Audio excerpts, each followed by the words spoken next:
ಅರಿತು ಅರಿಯದೇ ಇದ್ದ ಜನರು ಕರ್ನಾಟಕ, ಆಂಧ್ರಪ್ರದೇಶ, ತಮಿಳುನಾಡು ಗಡಿ ಭಾಗದಲ್ಲಿದ್ದ ಗ್ರಾಮಗಳಲ್ಲಿ ಹೆಚ್ಚಿನ ಸಂಖ್ಯೆಯಲ್ಲಿದ್ದ ಮರಾಠರ ಮಾತೃಭಾಷೆ ಮರಾಠಿ, ಇನ್ನು ಕೆಲವರು ತೆಲುಗು, ತಮಿಳು ಭಾಷೆಗಳನ್ನು ಮಾತನಾಡುತ್ತಿದ್ದರೂ ಕನ್ನಡದ ಮೇಲಿರುವ ಅಭಿಮಾನ ಬಿಟ್ಟಿರಲಿಲ್ಲ.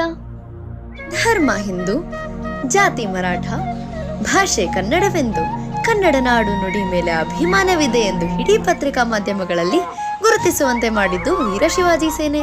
ಹೌದು, ಈ ಸೇನೆಯು ಗಡಿನಾಡ ಕನ್ನಡ ಹಬ್ಬವೆಂದೇ ಕನ್ನಡ ರಾಜ್ಯೋತ್ಸವವನ್ನು ಈ ಸುತ್ತಮುತ್ತಲಿನ ಗ್ರಾಮಗಳಲ್ಲಿ ಆಚರಿಸಿ ಕನ್ನಡದ ಮೇಲಿನ ಅಭಿಮಾನ ಹೆಚ್ಚಿಸಿ, ನಾವು ಮರಾಠಿಗರಾಗಿದ್ದರೂ ನಮ್ಮ ಮಾತೃಭಾಷೆ ಕನ್ನಡ, ನಾವು ಕನ್ನಡಿಗರು ಎಂದು ಇಡೀ ಕರ್ನಾಟಕಕ್ಕೆ ಪರಿಚಯಿಸಿತು.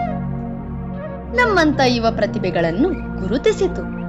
ಈ ಛತ್ರಪತಿ ವೀರಶಿವಾಜಿ ಸೇನೆ ಕಲ್ಪಿಸಿರುವ ಅವಕಾಶಕ್ಕೆ ನಮ್ಮದೊಂದು ಸಣ್ಣ ಕೊಡುಗೆ.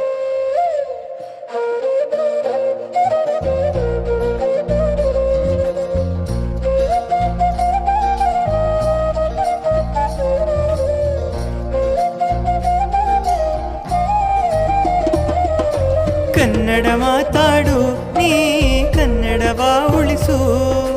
ಕನ್ನಡ ಮಾತಾಡು ನೀ, ಕನ್ನಡವ ಉಳಿಸು. ಶಾಂತತೆ ಕಾಪಾಡಿ ಕನ್ನಡ ಮಾತಾಡಿ, ಕನ್ನಡ ಮಣ್ಣಲ್ಲಿ ಹುಟ್ಟಿರುವ ಋಣವ ತೀರಿಸು. ಕನ್ನಡ ಮಾತಾಡು ನೀ, ಕನ್ನಡವ ಉಳಿಸು. ಕನ್ನಡ ಮಾತಾಡು ನೀ, ಕನ್ನಡವ ಉಳಿಸು.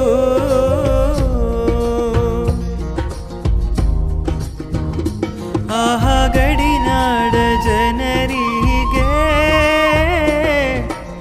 ಬೆಂಬಲವಾಗಿ ನಿಂತು ಸಹಕರಿಸಿತು ಒಂದು. ಎಲ್ಲರ ಕಷ್ಟವ ಕೇಳಿ ಮನ ನೊಂದಿತು. ಶ್ರೀ ಛತ್ರಪತಿ ವೀರ ಶಿವಾಜಿ ಸೇನೆ, ಶ್ರೀ ಛತ್ರಪತಿ ವೀರ ಶಿವಾಜಿ ಸೇನೆ. ಕನ್ನಡ ಉಳಿಸೋ ಕಾರ್ಯವ ಮಾಡು ಎಂದೀತು. ನಮ್ಮ ಶಿವಾಜಿ ಸೇನೆಯು ಜಾಗೃತಿ ಮೂಡಿಸಿತು. ನಮ್ಮ ಜನರಲ್ಲಿ ಕನ್ನಡದ ಅಭಿಮಾನ ತುಂಬಿತು. ಈ ಗಡಿ ನಾಡಲ್ಲಿ ಒಗ್ಗಟ್ಟು ಬೆಳೆಸಿತು. ನ್ಯಾಯದ ಹಾದಿಯಲ್ಲಿ ಹೋರಾಟ ನಡೆಸಿತು. ಕನ್ನಡಕ್ಕಾಗಿ ಜೈಕಾರ ಹಾಡಿತು. ಕನ್ನಡ ಮಾತಾಡು ನೀ, ಕನ್ನಡ ಮಾತಾಡು.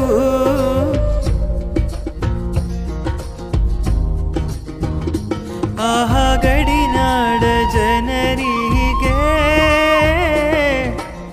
ಬೆಂಬಲವಾಗಿ ನಿಂತು ಸಹಕರಿಸಿತು ಒಂದು.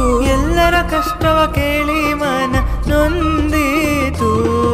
ಶ್ರೀ ಛತ್ರಪತಿ ವೀರ ಶಿವಾಜಿ ಸೇನೆ, ಶ್ರೀ ಛತ್ರಪತಿ ವೀರ ಶಿವಾಜಿ ಸೇನೆ. ಕನ್ನಡ ಉಳಿಸೋ ಕಾರ್ಯವ ಮಾಡು ಎಂದೀತು. ಕನ್ನಡ ಮಾತಾಡು ನೀ, ಕನ್ನಡ ಮಾತಾಡು. ಕನ್ನಡವ ಉಳಿಸು ನೀ, ಕನ್ನಡವ ಬೆಳೆಸು.